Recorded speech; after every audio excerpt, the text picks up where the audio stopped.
Within the last 4 years, I lost my dog, my fiance, my mother, and my aunt. No, that's not the uplifting part, obviously. That's the part that really sucked. Some of you might know that I'm based in psychology in real life.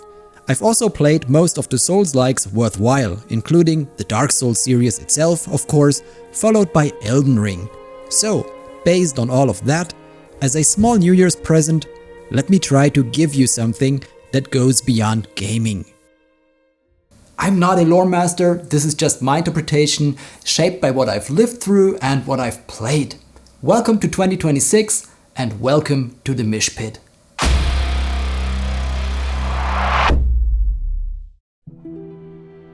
Many Souls-likes don't tell their stories directly.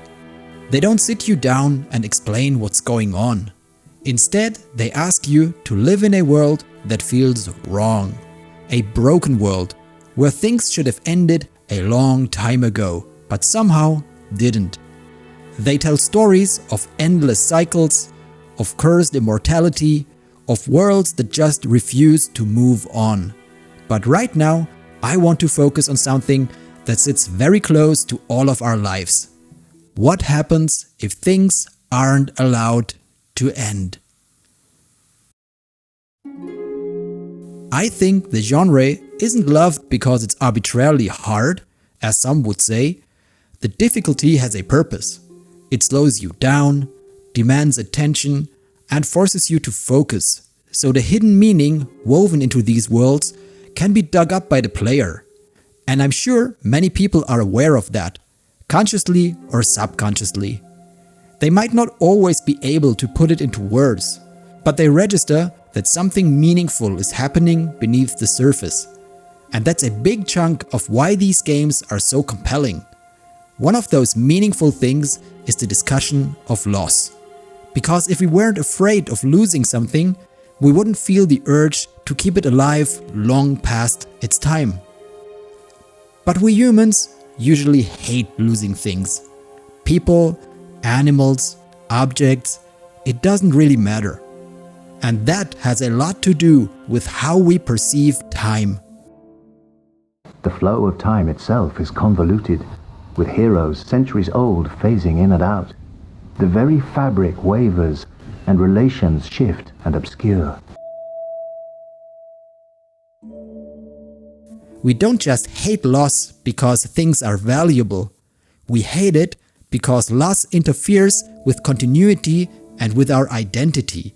It messes with the feeling that our life makes sense as one connected story. The cause lies with the thing you carry inside your head, your brain. It's an incredibly sophisticated machine. It doesn't just register events, it rather weaves them into meaning. This way it creates a past we remember, a present we experience, and a future we expect. And once something becomes part of that structure, losing it doesn't just hurt emotionally. If it carries enough meaning, it destabilizes who we think we are. But these are our internal workings. Outside of us, time is neutral. In physics, it doesn't flow. It's a parameter, a dimension.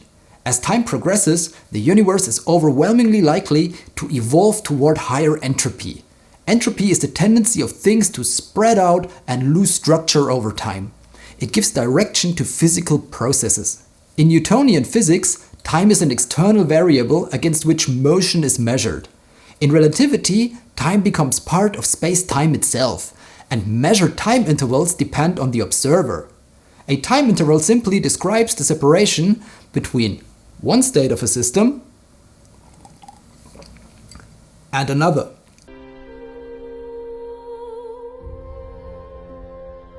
Humans are systems too. We exist in space-time, mostly locally, and we carry this highly developed brain we just talked about with us. So for us, time is no longer neutral. It has direction, weight, and meaning. And here's the important part. For us, time almost doesn't matter if nothing meaningful happens. Universally speaking, things are happening all the time. Stars are born and die, galaxies drift apart, Somewhere a possum eats a banana. Somewhere else a country descends into war. Far away, an asteroid gets caught in Neptune's gravity. But meanwhile, our time fills up with meaning. We accumulate things: belongings, habits, roles, people, pets, partners, and over time, these don't just exist next to us, they become part of us. This is where loss hits hard. When you lose a person or a pet, you don't just lose what was, you lose what would have been. The routines, the shared future, the version of yourself that only existed in relation to them. You don't only grieve because something dear to you now belongs to the past, but also because a part of your future just collapsed. And because that hurts so much, we do everything we can to avoid it. We cling, we preserve, we try to freeze things in place. We try so hard to keep what we have. But there's the problem. There's an old you and there's a new you. And the new you only emerges once enough change has happened. That's the separation between one state of a system and another.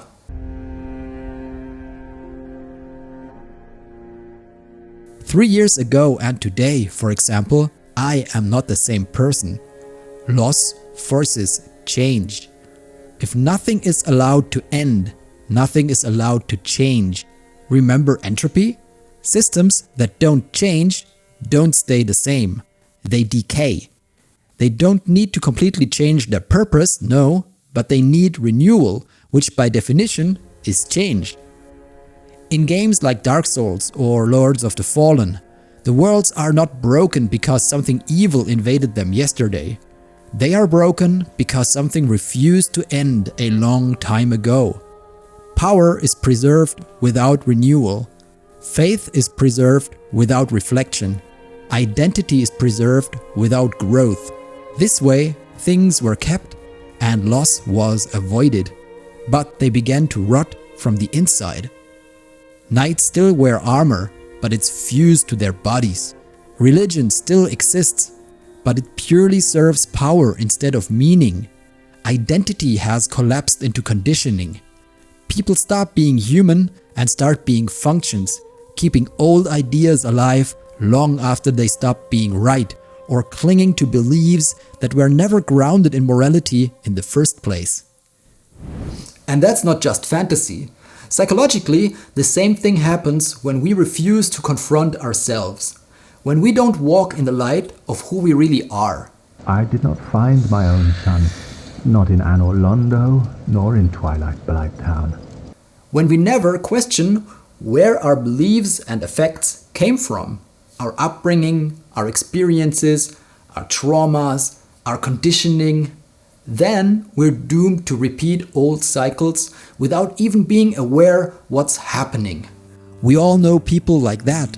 For example, we see the same destructive relationship patterns play out again and again. That's not coincidence. And sometimes that person is ourselves. We tend to keep identities that once protected us, but now limit us. Relationships that once made sense now distort us. And we keep holding onto stories about ourselves that stopped being true a long time ago. And just like in those games, what remains becomes twisted. The irony is that by trying to avoid loss, we often create something far worse. A life that technically continues but no longer renews itself, followed by a self that survives but isn't alive in the way it once was.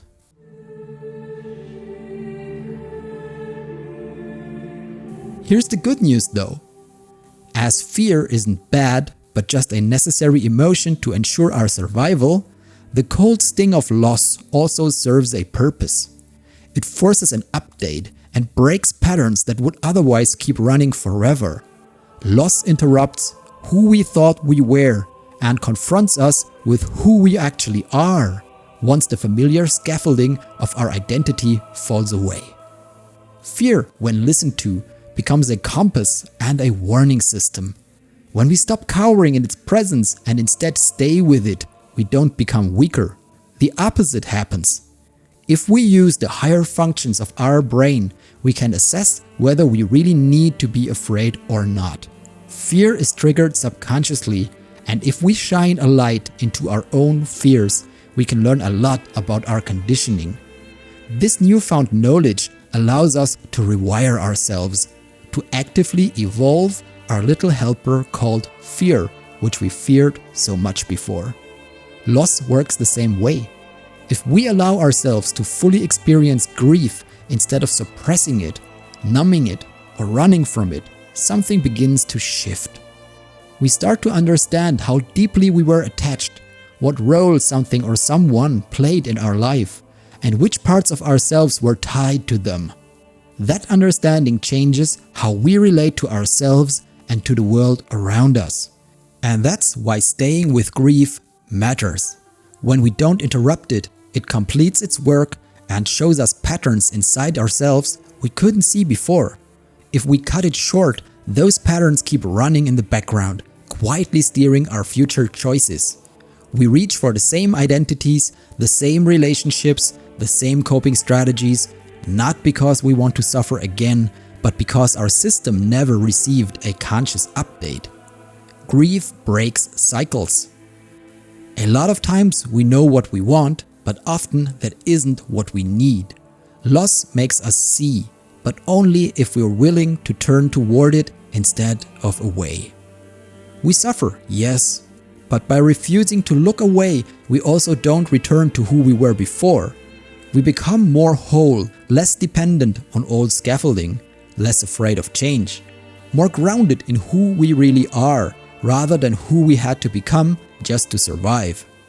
And maybe that's the quiet counter-message hidden in those dark worlds we're walking through in these games. They tell us that we're not forced to endlessly rekindle the first flame just to keep everything the way it has always been.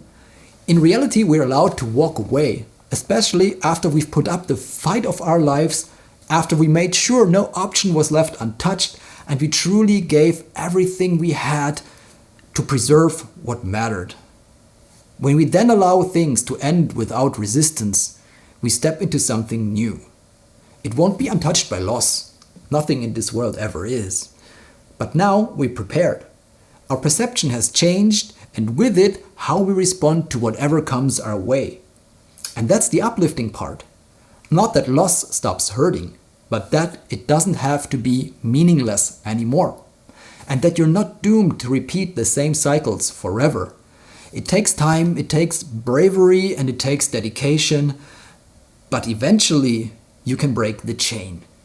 I wish all of you a happy new year. Take care of yourselves, give what you genuinely can, and try not to lose sight of the people who really, really matter to you. If you made it this far, thank you for helping shape this channel from the very first subscriber all the way to 34,000. Love out, and I'll see you in the next one.